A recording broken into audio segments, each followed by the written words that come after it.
Telugu Desam party virtual Mahanadu జరిగిన సందర్భంలో అదే రోజున వైసీపీ ఒక రాష్ట్ర స్థాయి సమావేశం జరపటం, అక్కడ ఒక పుస్తకం రిలీజ్ చేశారు.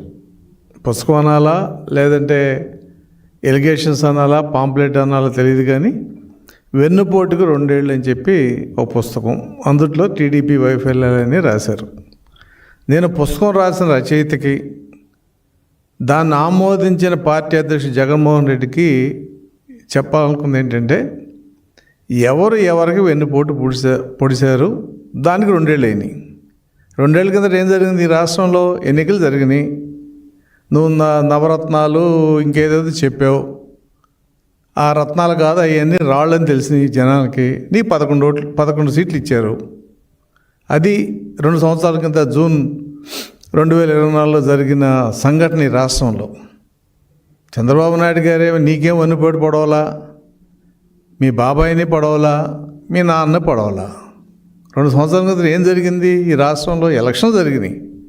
ఎలక్షన్లో ఎవరికి వెన్నుపోటు పూడ్చారు? ప్రజలు నీకు వెన్నుపోటు పూడ్చారు. అది గమనించట్లే జగన్మోహన్ రెడ్డి. రాసిన మేధావి కూడా అర్థం కాల ఎవరికి వెన్నుపోటు పూడ్చారని. ప్రజలు నీకు పొడిచారు. ఎందుకు పొడిచారు? నువ్వు రత్నాలని చెప్పి ఇచ్చావు, నవరత్నాలని. అవి నవరత్నాలు కాదు, రాళ్ళని తెలిసింది చివరికి ప్రజలకి. అందుకు నీకు 11 సీట్లు ఇచ్చారు. ఇక ఏదో నీ సోదంతా చెప్పావు అందుట్లో, మేము అది చేసాం, ఇది చేసాం అని. రాజకీయాల్లో ఒక ప్రమాణం ఉంటుంది. ఏమని? నువ్వు మంచి చేస్తే అధికారం, చెడు చేస్తే ప్రతిపక్షం. నీకు ప్రతిపక్షం కూడా దక్కలేదంటే ఏంటి? నువ్వు దుర్మార్గం చేసావు. నువ్వు తమిళనాడు చూడు, అక్కడ ఒక పార్టీ గెలిచింది, ఇంకో పార్టీకి అపోజిషన్లో ఉంది. అంటే ఏంటి? ప్రజలు గెలిచిన పార్టీ బాగా చేసిందనో ఒక అభిమానంతో వేశారు. రెండో పార్టీకి వీళ్ళు చేయలేదనో లేదంటే సరిగ్గా పరిపాలన లేదనో అపోజిషన్కి ఇచ్చారు. నీ పరిస్థితి ఏంటి ఇక్కడ? నీకు 11 సీట్లు ఇస్తే నువ్వేదో ఎల్కేజీ పిల్లలు స్కూల్కి వెళ్ళేటప్పుడు మారం పెడతారు, ఆ చాక్లెట్ ఇస్తేనే వెళ్తా లేకపోతే వెళ్ళనని. అలాగే లీడర్ ఆఫ్ అపోజిషన్ స్టేటస్ ఇస్తేనే అసెంబ్లీకి వెళ్తా లేకపోతే వెళ్ళనని చెప్పి ఆ ఒక్కరోజు ప్రమాణ స్వీకారానికి వచ్చి వెళ్ళిపోయావు. అంటే నీ మొహం చూపించడం చేతకాక. నీకు వెన్నుపోటు పొడిచింది మేం కాదు, నీ ప్రజలే నీకు వెన్నుపోటు పొడిచారు. నీకేదో అంత పర్సంటేజ్ ఓట్లు వచ్చినాయి అనుకుంటే అది వేరే విషయం. ఎప్పుడు రాజకీయంలో ప్రజలు ఎవరికి అధికారం ఇస్తున్నారనే ప్రమాణంగా తీసుకోవాలి తప్ప, దాన్ని వెన్నుపోటుగా భావించే నీలాంటి రాజకీయ నాయకులు బహుశా మరి నువ్వు చరిత్రహీనుడిగా మిగిలిపోతావు మిస్టర్ జగన్మోహన్ రెడ్డి. ఏంటి నీ ఎలిగేషను? అది చేయలేదు, ఇది చేయలేదు, మోసం చేశారు. మోసం ఎవరు చేశారు? అసలు నీ దుర్మార్గం ఎలా ప్రారంభమైంది? నువ్వు రాగానే ప్రజావేదిక పగలగొట్టావు. అది కాలువగట్లు ఉంది, ఆ రూల్స్కి విరుద్ధంగా కట్టారని చెప్పి పగలగొట్టావు. అసలు ఎంత దుర్మార్గం అది? ప్రజావేదిక కట్టింది ప్రభుత్వం సొమ్ముతో, అది నువ్వు పగలగొట్టావు. ఆగావా అక్కడికి? తర్వాత ఏమన్నావు? ఇసుక తెలుగుదేశం వాళ్ళు చాలా అవినీతి చేశారు కాబట్టి ఇసుక పాలసీ ఆపేస్తున్నాను. ఎన్ని లక్షల మంది కార్మికులు నష్టపోయారు మిస్టర్ జగన్మోహన్ రెడ్డి. ఈ రాసిన రచయిత కూడా బుద్ధి రావాలి కొంచెం. ఎందుకంటే రాయటం మన భాష వస్తే రాయటం కాదు, భావాలు ఇంపార్టెంట్. ఇటువంటి చెడు రాతలు, పిచ్చి రాతలు రాయబట్టే మీకు 11 సీట్లు వచ్చినాయి. మిమ్మల్ని స్కీములు ఇవ్వలేదని, మీ పరిపాలనలో లోట్లు ఉన్నాయని చెప్పి ప్రజలు మీకు 11 సీట్లు ఇవ్వలా. మీరు దుర్మార్గులని 11 సీట్లు ఇచ్చారు. అది మీరు గమనించుకోవాలి. వెన్నుపోటు పొడిచింది చంద్రబాబు నాయుడు కాదు, ఆంధ్రప్రదేశ్ ప్రజలు ఓటనే కత్తితో నిన్ను పొడిచి చంపకుండా 11 సీట్లు ఇచ్చారు. ఇది అచ్చంగా నీ భాషలో చెప్పాలంటే. మేమైతే దాన్ని వేరే భాషలో చెప్పుకుంటాం.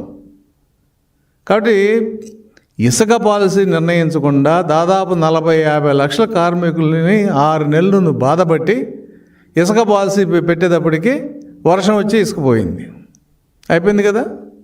కరోనా అసలు ప్రపంచం అల్లాడిపోయింది. నువ్వేమన్నావు? అదేదో బ్లీచింగ్ పౌడర్స్ వెళ్తే పోద్దన్నావు. ఆ బ్లీచింగ్ పౌడర్ కూడా కరప్షనే. ఎంతమంది ఉద్యోగస్తులు, పోలీస్ డిపార్ట్మెంట్లో ఉన్నవాళ్ళు, తర్వాత ప్రజలు, డాక్టర్స్ చనిపోయారు, నర్సులు చనిపోయారు ఈ కరోనా వలన. నువ్వేమన్నా సహాయం చేసావా? ఈవెన్ కేంద్ర ప్రభుత్వం ఇచ్చే 1100 కోట్లు కూడా సుప్రీంకోర్టు 50,000 ఇవ్వాలి కరోనా మరణించిన వారికి అని చెప్తే, ఈ డెత్ ఇది న్యాచురల్ డెత్ అని చెప్పి కరోనా డెత్ వాళ్ళకి రాంగ్ సర్టిఫికేట్లు ఇచ్చి ఆ డబ్బులు కూడా ఇవ్వకుండా నువ్వు స్కీములు వాడుకున్న ఘనుడివి, నువ్వు దుర్మార్గుడివి. నువ్వు తెలుగుదేశం గురించి మాట్లాడతావేంటి? ఇక నీ ఫెయిల్యూర్స్. ఎందుకంటే నువ్వు చేసిన మంచి చెప్పాలంటే మీ పుస్తకం అంతా ఎత్తుకోం 16 పేజీలు ఎక్కడ కనపడతలా. ఇదిగో నేను చేశాను చెప్పుకోవడానికి. ఫస్ట్ అయితే అంకెలు ఇచ్చావు. మేము అడుగుతాం ఆర్టీ యాక్ట్ కింద, బాబు ఈ అంకెలు కరెక్టా కాదని. అయితే ఈ దీంట్లో నువ్వు చేసిన దాంట్లో ఒక్కొక్కటి వెతుకుంటే ఆర్థికంగా అసలు ఈ రాష్ట్రాన్ని ఆర్థికంగా చిందరవందర చేసి 10 లక్షల కోట్లు అప్పు చేసి వెళ్ళిపోయావు. నువ్వేదో పంచాను అంటున్నావు. ఏం పంచాను? నువ్వు బటన్ నొక్కావు. 3 లక్షల మంది లబ్ధిదారులు. నువ్వు బటన్ నొక్కిన రోజున 1,00,000 మందికి వెళ్తుంది. 2 లక్షల మందికి తర్వాత ఎప్పుడు వెళ్ళిందో లేదో మేము వచ్చిన తర్వాత లెక్కలు తెలియని. అసలు మా పరిస్థితి ఏంటంటే, మేము జూన్ 24లో వస్తే ఆర్థికంగా రాష్ట్రం ఎక్కడుందో తెలుసుకోవడానికి 6 నెలల పైన పెట్టింది మిస్టర్ జగన్మోహన్ రెడ్డి. నువ్వు అంత దుర్మార్గం చేసి వెళ్ళావు. దుర్మార్గంలో తెలియగలడు అంతవరకు ఒప్పుకోవచ్చాము బహుశా. ఆర్థిక విధ్వంసం అనేది ఈ రాష్ట్రంలో, భారతదేశం పుట్టిన తర్వాత ఏ రాష్ట్రం జరగల. నువ్వు అది ఇచ్చాను ఇది ఇచ్చాను అంటున్నావు. 2.26 లక్షల కోట్లు బాకీలు పెట్టేళ్ళావు. ఉద్యోగస్తుల బాకీలు, ధాన్యం బాకీలు, కాంట్రాక్టుల బాకీలు, చివరికి ఆరోగ్యశ్రీ బాకీలు, పిల్లలకి సప్లై చేసిన చిక్కీలు బాకీలు, యూనివర్సిటీస్ వాళ్ళ దగ్గర ఉన్న డబ్బులన్నీ తీసేసుకుని మేము వడ్డీ ఇస్తాం హైయర్ రేట్ అని వాళ్ళ దగ్గర డబ్బులన్నీ తీసేసుకున్నాం. ఒక రకంగా అది అసలు భారతదేశంలో ఈ రకంగా ఆర్థిక విధ్వంసం చేయొచ్చు అనే ఒక విధానానికి శిల్పి నువ్వు. నీకు ఎవడి సలహా ఇచ్చాడో? అసలు మనకు రాబోయే ఆదాయాన్ని 15 సంవత్సరాలు తాకట్టు పెట్టి నువ్వు లిక్కర్ని తాకట్టు పెట్టావు. ఇది అసలు కేంద్ర ప్రభుత్వం కూడా ఒప్పుకోలే ఆ రోజున. ఇది నువ్వు చేసింది. నువ్వేం చెప్పావు నీ ఎన్నికల వాగ్దానంలో? నువ్వేది మేం చేయలేదంటావేంటి? సిపిఎస్ రద్దు చేస్తా అన్నావు, చేసావా? చివరికి ఏమన్నాడు మీ ఫైనాన్స్ మినిస్టరు? మా ముఖ్యమంత్రి గారు టెక్నికల్గా తెలియక చెప్పాడు, అందుకు రద్దు చేయట్లేదు, జీపీఎస్ అనేది ఇస్తున్నాం అన్నారు. ఉద్యోగస్తులకు రివర్స్ పిఆర్సీ ఇచ్చావు. తర్వాత మద్య నిషేధం అన్నావు. నేను 2024 ఎన్నికల్లో మద్య నిషేధం చేసి మాత్రమే ఓట్లు అడుగుతా అని చెప్పావు. వీడియో రికార్డ్స్ ఉన్నాయి. ఏం చేశావు? మద్యాన్ని 15 సంవత్సరాలు తాకట్టు పెట్టావు. మద్యం ఆదాయాన్ని పెట్టి అప్పు తెచ్చావు. 23,000 కోట్లు 24,000 కోట్లు తెచ్చి పనిచేసావు. నువ్వు చేసింది ఎంఆర్ఓ హౌస్ తాకట్టు పెట్టావు, కలెక్టరేట్ తాకట్టు పెట్టావు, ప్రభుత్వ ఆస్తులు తాకట్టు పెట్టి అప్పులు తెచ్చావు. నువ్వు మాట్లాడతావేంటి? అసలు ఈ రాసినోడికి ఏమన్నా తలకాయ మీద మెడక మీద తలకాయ ఉందా? భాష కాదు ఇక్కడ ముఖ్యం, భావం. 10 లక్షల కోట్ల అప్పు ఎలా చేశాడు? 2,26,000 కోట్లు బాకీలు పెట్టాడు, రైతులకి ధాన్యం బాకీలతో సహా. పోనీ అడ్మినిస్ట్రేషన్ ఏమన్నా పర్ఫెక్ట్గా ఉందా? నీ అవినీతి ఏ స్కీమ్ తీసినా 15 పాయింట్లు ఉన్నాయి. దేవుడి ప్రసాదం దగ్గర నుంచి 15 పాయింట్ల మీద మీ బాబాయ్ మర్డర్తో సహా కొన్ని సిబిఐ ఎంక్వైరీలు, కొన్ని సిట్లు, వివిధ రకాలుగా. ఎందుకంటే అసలు భారతదేశంగా ప్రపంచంలో క్రైమ్ ఎలా చేయొచ్చు అనే విధానం ప్రవేశపెట్టినవాడు నువ్వు. దాన్ని మనం డిటెక్ట్ చేసి సాక్ష్యాలు సేకరించడానికి టైం పట్టింది తప్ప, లేకపోతే ఈ పాటికి మొత్తం తాడేపల్లి బంగ్లా అంతా జైలు లెక్క పెడతా ఉండేది. ఒకసారి 16 నెలలు లెక్క పెట్టావు. మళ్ళీ లెక్క పెట్టా కారణం ఎందుకనంటే మేము ఆలోచించేది సాక్ష్యాలు కరెక్ట్గా ఉండాలా. మరి మీడియా వాళ్ళు కూడా రాస్తున్నారు సాక్ష్యాలు. నీ కేఎన్ఆర్ దుర్మార్గం, లేకపోతే హౌస్ సైట్లలో జరిగిన దుర్మార్గాలు, లేని మునిగిపోయే హౌస్ సైట్లు ఇచ్చి పేదలకు ఇచ్చి 30 లక్షల హౌస్ సైట్స్ అని చెప్పి అందులో మట్టి తోలేమని చెప్పి అదో స్కాము ఇదో స్కాము. సార్ లిక్కర్ స్కాము, అసలు స్కాములు లేని డిపార్ట్మెంట్ కానీ స్కాములు లేని ప్రాజెక్ట్ కానీ ఉందా నీ హయాంలో? పోలవరం రివర్స్ టెండర్ అన్నావు, దెబ్బ పెట్టావు పోలవరంని, మళ్ళీ డయాఫ్రమ్ వాల్ కట్టాల్సిన పరిస్థితి ఇవాళ. నువ్వు పెట్టిన మినిస్టర్కి అసలు పోలవరంలో డయాఫ్రమ్ వాల్ అంటే తెలియదు. ఇది ఈ రకంగా జరిగింది నీ పరిపాలన అంతా కూడా. పోనీ లా అండ్ ఆర్డర్ అసభ్యంగా ఉందా? National bureau of records crime records ప్రకారం నీ హయాంలో 30,000 మంది ఆడపిల్లలు మిస్ అయ్యారు. మిస్టర్ జగన్మోహన్ రెడ్డి, ఇది 30,000 మంది ఆడపిల్లలు మిస్ అయ్యారు. గాంజాని ఉల్లిపాయలు అమ్మినట్టు అమ్మావు బజార్లో. రెడ్ శాండిల్ స్మగ్లింగ్కి అద్దు లేకుండా పోయింది. డ్రగ్స్కి ఆంధ్రప్రదేశ్ సెంటర్ అయింది. ఎక్కడెక్కడో ఇంటర్నేషనల్ నుంచి డ్రగ్స్ కంటైనర్స్ అన్నీ విజయవాడ అడ్రస్కి వచ్చిన పరిస్థితి. ఒకటి కాదు, ఏదో ఒకటి జరిగితే గతంలో లాలూ ప్రసాద్ యాదవ్ గారిది గడ్డి స్కామ్ ఉంది. ఏషియన్ గేమ్స్లో స్పోర్ట్స్ దాంట్లో ఒక స్కామ్ ఉంది, బోఫోర్స్ స్కామ్ ఉంది. ఒక స్కామ్ మీద ప్రభుత్వాలు వెరిఫై చేసిన సందర్భాలు ఉన్నాయి, శిక్ష పడ్డ సందర్భాలు ఉన్నాయి, ఇంకా వేరే రకంగా జరిగింది. కానీ ఈ దౌర్భాగ్యం ఏంటి? దాదాపు 15-16 ప్రాజెక్టు లాంటి స్కాములు ఉన్నాయి. దానికి తలాతోక లేకుండా అనాకొండ కంటే పెద్దగా ఉన్న పరిస్థితులు. ఇవాళ ఎంటైర్ పోలీస్ డిపార్ట్మెంట్ దాని మీద పనిచేస్తుంది.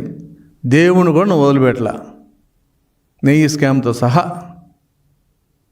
ఇది చేశాడు జగన్మోహన్ రెడ్డి, అది స్కాము లేకుండా జరిగింది.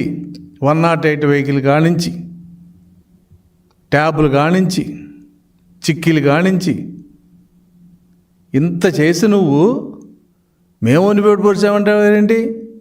ప్రజలు నీకు వెనుపోటు పొరిచారు. ఎందుకని? నువ్వు దుర్మార్గుడు కాబట్టి. రాముడు కూడా వాళ్ళని ఎలా చంపాడు? చెట్టు చాటు నుంచి చంపాడు. ఎందుకని?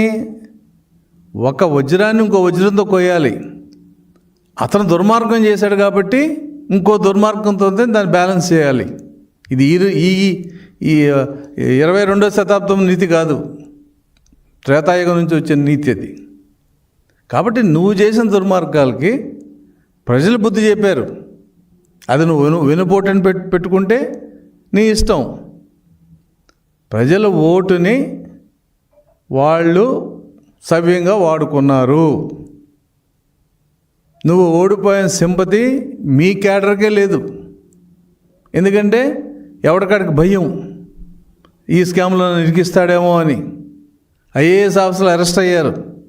ఎవడో అక్కడెక్కడో ఒక నత్వాని అని ఆ అమ్మాయిని, దాంట్లో ఐపీఎస్ ఆఫీసర్లు వెళ్ళారు అరెస్ట్ చేయటానికి, ఎవరిని ఇంకోటి రక్షించడానికి. అసలు ఏదైనా ఒక విషయం ఉంటే, ఒక విషయంలో స్కామ్ ఉంటే ప్రభుత్వం దాన్ని చేస్తుంది. ఇవాళ పోలీస్ డిపార్ట్మెంట్ మొత్తం కూడా ఈ స్కామ్ మీద పనిచేస్తుంది. మిస్టర్ జగన్మోహన్ రెడ్డి, నువ్వు పోలీసుని బెదిరిస్తున్నావు. నేను వస్తాయని, నువ్వు వచ్చేలేదు పోయేది లేదు, అది కూడా చెప్తున్నావు. ఎందుకంటే ప్రజలు ఇవాళ నువ్వు వెళ్తే నేను చూడటానికి రావచ్చు, కానీ నీకు ఓటేయరు. నీ మీటింగ్లు కూడా బ్రహ్మాండంగా జరిగినాయి 2024లో. ఓటేయలా. ఎందుకని? ప్రజలకి ఒక రకమైన భావన ఉంటుంది లోపల. అది ఎలక్షన్ రోజు కూడా చెప్పలా, ఎవరు చెప్పలా. సర్వే రిపోర్ట్లు, నీ సర్వే రిపోర్ట్లు నువ్వు చూసుకున్నావు కదా.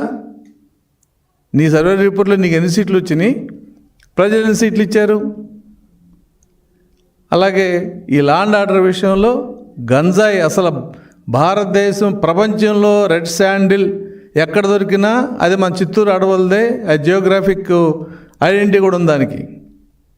కానీ గంజాయి కూడా ఇదే పరిస్థితి. భారతదేశం ఎక్కడ గంజాయి పట్టుకున్నా ఆంధ్రప్రదేశ్ నుంచి వచ్చిన గంజాయే. ఇష్టం వచ్చినట్టు విచ్చలవిడిగా అరకు వ్యాలీలో గంజాయి పెంచి స్కూళ్ళ దగ్గర గంజాయి అలవాటు చేసి యువతనంతా నాశనం చేసే ప్రయత్నం. అటు చీప్ లిక్కర్తో పాటు గంజాయి, సొసైటీ మొత్తం నాశనం అయిపోయింది. ఒకటే నువ్వు చేసింది. చెప్పుకుంటూ పోతే సినిమా వచ్చింది, 4 గంటల సినిమా, అది చాలదు. ఇవాళ అన్నీ చేసి నువ్వు ఏదో నీ చేతిలో డబ్బులు ఉన్నాయి, నీకు రాసే కొంతమంది ఎదవలు ఉన్నారు కాబట్టి ఒక పుస్తకం వేసేసి చంద్రబాబు వెన్నుపోటు అంటే, 2 సంవత్సరాల కింద చంద్రబాబు ఎవరిని వెన్నుపోటు పోసారు? నువ్వు నీ కుటుంబ సభ్యులు నీ బాబాయిని చంపించారని ఉంటే సిబిఐ అడిగి మళ్ళీ సిబిఐ కాదని నీ చెల్లెలు రోడ్డు మీద తిరుగుతూ సిబిఐ ఎంక్వైరీ చేయించుకుంటే ఇవాళ అది ఒక షేప్కి వచ్చింది. అమ్మని ఆదరించవు, చెల్లిని ఆదరించవు. ఏంటి నువ్వు అసలు మనిషి అనే పదానికి నీకు ఎన్ని క్వాలిటీస్ ఉన్నాయి? ఒక 10 క్వాలిటీస్ ఉండాలి, నీకు 1 2 ఉన్నాయి అంతే, మిగతా లేవు. కాబట్టి మనకి భాష వచ్చు, నీకు పుస్తకాలు వేసుకునే డబ్బులు ఉండొచ్చు, లేదా ఇంకోటి ఉండొచ్చు. లేదు ఇది జరిగింది, కోర్టులో వేసుకో. నువ్వు ఎన్ని కేసులు వేసావు? చీఫ్ జస్టిస్ మీద కూడా కంప్లైంట్ ఇచ్చావు. నువ్వు అంత దుర్మార్గుడు. నువ్వు ఇందుట్లో ఏదైనా అబద్ధం ఉంది మేము ఇచ్చిన దాంట్లో, నువ్వు ఈ 2 సంవత్సరాలు అబద్ధాలు చేసావు, కోర్టులో వేసుకో. లేదు నువ్వు చెప్పింది నిజం, నా దగ్గర సాక్ష్యాలు ఉన్నాయి, కోర్టులో వేసుకో, సిబిఐ ఎంక్వైరీ రాసుకో. నీకు అలవాటే కదా right. Chief justice of India మీదే నువ్వు కంప్లైంట్ ఇచ్చావు. కాబట్టి మనం రాజకీయాల్లో ఉన్నప్పుడు కొన్ని నైతిక విలువలు ఉండాలి. ఆ రోజున మీ బాబాయిని చంపిన రోజున నరకాసుర వధ.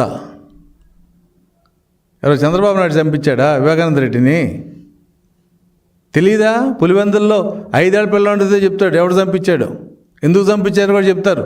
దాదాపు సిబిఐ ఎంక్వైరీ ఫైనల్ స్టేజ్కి వచ్చింది. కాబట్టి తాడేపల్లి అంతపురం పగులుతుంది.